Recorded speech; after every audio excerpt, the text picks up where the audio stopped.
আপনাকে একটা প্রশ্ন করি। আপনি যদি সারাদিন কাজ করেন, ক্লান্ত হয়ে বাড়ি ফেরেন, শরীরে আর শক্তি নেই, তারপর বস ফোন করে বলে, কাল থেকে আরও 2 ঘন্টা বেশি কাজ করতে হবে, আপনি কি বলবেন? রাগ লাগবে, মনে হবে এটা কি ন্যায্য?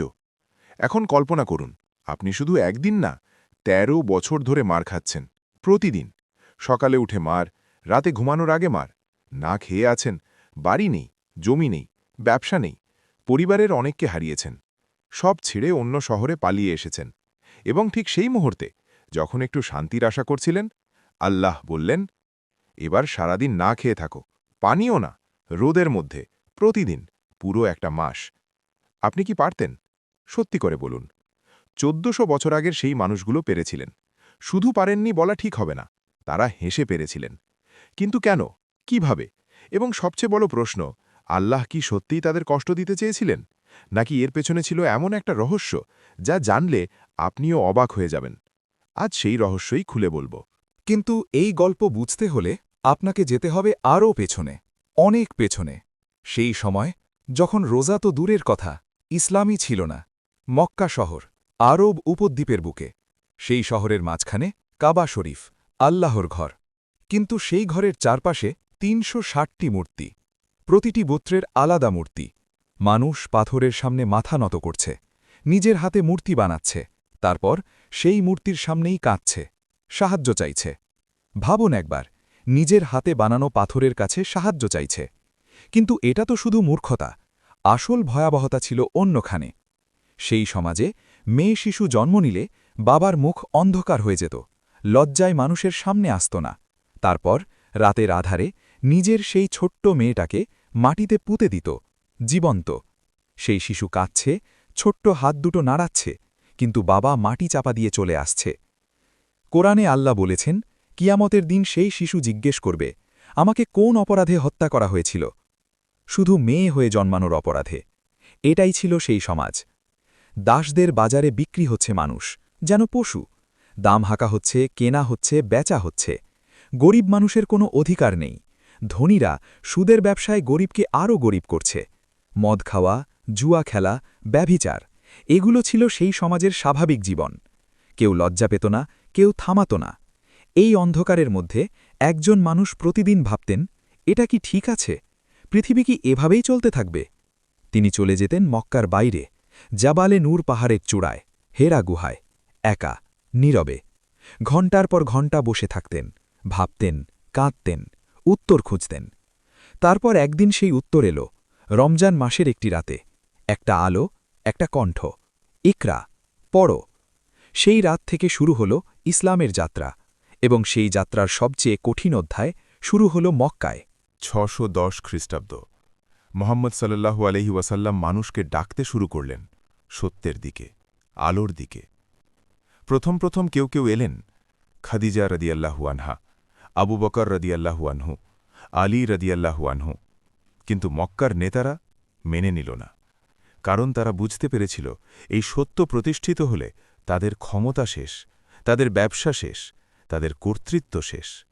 তাই শুরু হল নির্যাতন। বিলাল রাদিয়াল্লাহু আনহু, একজন হাবশী দাস, ইসলাম গ্রহণ করলেন। তার মালিক উমাইয়া ইবনে খালাফ প্রতিদিন দুপুরে মক্কার সবচেয়ে গরম সময় বিলাল রাদিয়াল্লাহু আনহুকে বাইরে নিয়ে যেত। উত্তপ্ত বালুর উপর চিৎ করে শোয়াত, বুকের উপর বিশাল পাথর চাপা দিত। রোদের তাপে বালু জ্বলছে, পিঠ পুড়ছে, শরীর পুড়ছে, কিন্তু বিলাল রাদিয়াল্লাহু আনহু একটুও কাঁদেননি, একটুও মাথা নত করেননি। শুধু বলতেন, আহাদ, আহাদ, আল্লাহ এক, আল্লাহ এক। উমাইয়ার রাগে পাগল হয়ে যেত, আরও বড় পাথর দিত, কিন্তু বিলাল থামতেন না। আহাদ, আহাদ। খাব্বাব ইবনুল আরাত রাদিয়াল্লাহু আনহু, একজন কামার, ইসলাম গ্রহণ করলেন। তার শাস্তি ছিল আরও ভয়াবহ। জ্বলন্ত কয়লার উপর শুইয়ে দেওয়া হতো, পিঠের চামড়া গলে যেত, কয়লা নিভত তার পিঠের চর্বিতে। একদিন তিনি মুহাম্মদ সাল্লাল্লাহু আলাইহি ওয়াসাল্লামের কাছে এলেন, পিঠ দেখালেন, কাঁদতে কাঁদতে বললেন, ইয়া রাসূলাল্লাহ, আর কতদিন সহ্য করব? আল্লাহর কাছে কি দোয়া করবেন না? মুহাম্মদ সাল্লাল্লাহু আলাইহি ওয়াসাল্লামের চোখে পানি এসে গেল, কিন্তু বললেন, আগের উম্মতদের উপর আরও কঠিন পরীক্ষা এসেছিল, তবু তারা ছাড়েনি। ধৈর্য ধরো, আল্লাহ তার দিনকে পূর্ণ করবেনই। সুমাইয়া রাদিয়াল্লাহু আনহা একজন বৃদ্ধা মহিলা ইসলাম গ্রহণ করলেন। আবু জাহাল প্রতিদিন তাকে নির্যাতন করত। একদিন তিনি আবু জাহালকে মুখের উপর বলে দিলেন, আমি কখনো ইসলাম ছাড়ব না। আবু জাহাল রাগে অন্ধ হয়ে বর্ষা দিয়ে তাকে হত্যা করল। সুমাইয়া রাদিয়াল্লাহু আনহা হলেন ইসলামের প্রথম শহীদ, একজন নারী। এই দেখুন সেই সমাজ, যে সমাজে বৃদ্ধা নারীকেও ছাড় দেওয়া হয় না। তারপর এলো ৩ বছরের সম্পূর্ণ বয়কট। মক্কার বাইরে শিয়াব-ই আবি তালিব নামের একটি গিরিখাদ। সব মুসলমানকে সেখানে ঢুকিয়ে দেওয়া হল। বাইরে থেকে কেউ খাবার দিতে পারবে না, পানি দিতে পারবে না, কথা বলতে পারবে না, ব্যবসা করতে পারবে না। ৩ বছর। শিশুরা ক্ষুধায় কাঁদছে, মায়েদের বুকে দুধ নেই, বৃদ্ধরা শুকিয়ে কঙ্কাল হয়ে যাচ্ছেন। গাছের পাতা খেয়ে বেঁচে আছেন অনেকে, চামড়া খেয়েছেন অনেকে। ৩ বছর এই অবস্থায়। ৩ বছর পর বয়কট উঠল। কিন্তু মক্কায় আর থাকা সম্ভব নয়। আল্লাহর নির্দেশ এলো, মক্কা ছাড়ো, মদিনায় যাও। মুসলমানরা রাতের আঁধারে বেরিয়ে পড়লেন। পেছনে ফেলে গেলেন বাড়ি, জমি, সম্পদ, স্মৃতি, কেউ কেউ পরিবারকেও। সোহাইব রুমি রদিয়াল্লাহু আনহু মদিনার দিকে রওনা দিলেন। কাফেররা পথ আটকাল, বলল, তুমি যখন মক্কায় এসেছিলে তোমার কাছে কিছুই ছিল না।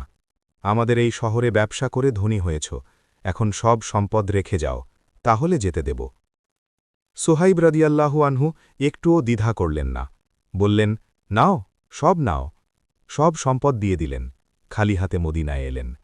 মোহাম্মদ সাল্লাল্লাহু আলাইহি ওয়াসাল্লাম দূর থেকে দেখলেন, হেসে বললেন, সুহাইব লাভজনক ব্যবসা করেছে, কারণ যা দিয়েছেন সেটা ছিল দুনিয়ার সম্পদ, যা পেয়েছেন সেটা হল আখিরাতের পুরস্কার। এই মানুষগুলো সব হারিয়ে মদিনায় এলেন, শূন্য থেকে আবার শুরু করলেন। কিন্তু তখনও জানতেন না সামনে আরও বড় পরীক্ষা অপেক্ষা করছে। মদিনায় এসে দেখলেন চারদিকে শত্রু, সামনে মক্কার কাফেররা, পাশে মুনাফিকরা, যারা মুখে মুসলমান কিন্তু ভেতরে ভেতরে বিশ্বাসঘাতক, আর ইহুদি গোত্রগুলো, যারা মুখে বন্ধুত্বের কথা বলছে কিন্তু মক্কার কাফেরদের সাথে চিঠি চালাচালি করছে। এবং বদরের যুদ্ধ আসছে। ৩১৩ জন মুসলমান, ১,০০০ কাফের, অস্ত্র নেই, ঘোড়া নেই, শুধু ঈমান আছে। এই যুদ্ধে হারলে ইসলাম শেষ। মুসলমানরা ভয় পেয়েছিলেন কি? না, কারণ ঠিক এই মুহূর্তে আল্লাহ তাদের জন্য একটা উপহার পাঠালেন। নাজিল হল সূরা বাকারার ১৮৩ নম্বর আয়াত। হে মুমিনগণ, তোমাদের ওপর রোজা ফরজ করা হয়েছে, যেমন ফরজ করা হয়েছিল তোমাদের আগের উম্মতদের উপর, যাতে তোমরা তাকওয়া অর্জন করতে পারো। সাহাবীরা চুপ হয়ে গেলেন, কারও মনে প্রশ্ন জাগল না, এত কষ্টের পরেও আরও কষ্ট কেন? কারণ তারা বুঝে গিয়েছিলেন আল্লাহ যা দেন তার পেছনে কারণ আছে। কিন্তু কারণটা কি ছিল? ৩টে কারণ। প্রথম কারণ, বদরের যুদ্ধ আসছে। যুদ্ধের আগে সৈনিককে তৈরি করতে হয়। শুধু তলোয়ার চালানো শিখলে হয় না, আত্মাকে শক্তিশালী করতে হয়। যে মানুষ সারাদিন না খেয়ে রোদের মধ্যে দাঁড়িয়ে হাসতে পারে, সে যুদ্ধের ময়দানে কখনো ভাঙবে না। রোজা ছিল সেই ট্রেনিং, আত্মার ট্রেনিং। দ্বিতীয় কারণ, জাহিলিয়াতের সেই সমাজকে বদলাতে হবে। সেই সমাজে মানুষ পেটের জন্য যে কোনো পাপ করত, লোভের জন্য মানুষ মারত, ক্ষুধার জন্য সম্মান বিক্রি করত। রোজা শেখায় পেটকে নিয়ন্ত্রণ করতে, লোভকে দমন করতে, নফসকে শাসন করতে। যে মানুষ নিজের ক্ষুধাকে নিয়ন্ত্রণ করতে পারে, সে রাগকেও নিয়ন্ত্রণ করতে পারে, লোভকেও, হিংসাকেও, সব পাপকে। তৃতীয় কারণ, এবং এটাই সবচেয়ে সুন্দর, মদিনায় ইহুদিরা আশুরার দিন রোজা রাখত। মোহাম্মদ সাল্লাল্লাহু আলাইহি ওয়াসাল্লাম তাদের জিজ্ঞেস করলেন, তোমরা এই দিনে রোজা রাখো কেন? তারা বলল, এই দিনে আল্লাহ মুসা আলাইসাল্লামকে বাঁচিয়েছিলেন, ফেরাউন ডুবে মরেছিল, কৃতজ্ঞতায় আমরা রোজা রাখি। মোহাম্মদ সাল্লাল্লাহু আলাইহি ওয়াসাল্লাম বললেন, মুসা আলাইসাল্লামের সাথে আমাদের সম্পর্ক তোমাদের চেয়ে অনেক বেশি। এবং তারপর আল্লাহ দিলেন, শুধু একদিন নয়, পুরো একটি মাস, রমজান মাস। কারণ এই মাসেই কুরআন নাজিল হয়েছিল, এই মাসেই ইসলামের যাত্রা শুরু হয়েছিল, এই মাসই সবচেয়ে বরকতময়। এবং দেখুন আল্লাহর পরিকল্পনা, রোজা ফরজ হওয়ার মাত্র কয়েক সপ্তাহ পরেই রমজান মাসের ১৭তম দিনে বদরের যুদ্ধ। মুসলমানরা রোজা রেখেছেন, ক্ষুধায় পেট জ্বলছে, গরমে শরীর পুড়ছে, কিন্তু ৩১৩ জন মুসলমান ১,০০০ সশস্ত্র কাফেরকে পরাজিত করলেন। ইতিহাসের সবচেয়ে অবিশ্বাস্য বিজয় রমজান মাসেই, রোজা রেখেই। এটা কি কাকতলীয়? না, এটাই ছিল আল্লাহর পরিকল্পনা। রোজার ট্রেনিং নিয়েছিলেন বলেই তারা সেই যুদ্ধে ভাঙেননি। এখন ভাবুন, আল্লাহ কি সত্যি কষ্ট দিতে চেয়েছিলেন? না, ১৩ বছরের মার খাওয়া মানুষগুলোকে তিনি আরও কষ্ট দেননি। তিনি তাদের শক্তিশালী করেছিলেন, একটা ভাঙা সমাজকে গড়ে তুলেছিলেন, একটা নোংরা আত্মাকে পরিশুদ্ধ করেছিলেন। রোজা কোনো শাস্তি নয়, রোজা একটা উপহার। আল্লাহ বলছেন, তুমি ১ মাস নিজেকে তৈরি করো, আমি তোমাকে এমন শক্তি দেব যা তুমি কল্পনাও করনি। ১৪০০ বছর আগে মাত্র ৩১৩ জন মানুষ রোজা রেখে যুদ্ধ জিতেছিলেন। আজ আপনি রোজা রাখছেন, কিন্তু আপনার যুদ্ধ শুধু ময়দানে নয়, আপনার যুদ্ধ নিজের রাগের সাথে, নিজের লোভের সাথে, নিজের অহংকারের সাথে, নিজের অলসতার সাথে। এই রমজানে সেই যুদ্ধে জিতুন। ১৪০০ বছর আগে যে রোজা একটা জাতিকে বদলে দিয়েছিল, আজও সেই একই রোজা, আজও সেই একই আল্লাহ, আজও সেই একই সুযোগ। শুধু প্রশ্ন একটাই, আপনি কি সেই সুযোগ নেবেন? আল্লাহ আমাদের সবাইকে এই রমজানের পূর্ণ ফায়দা নেওয়ার তৌফিক দিন। আমিন।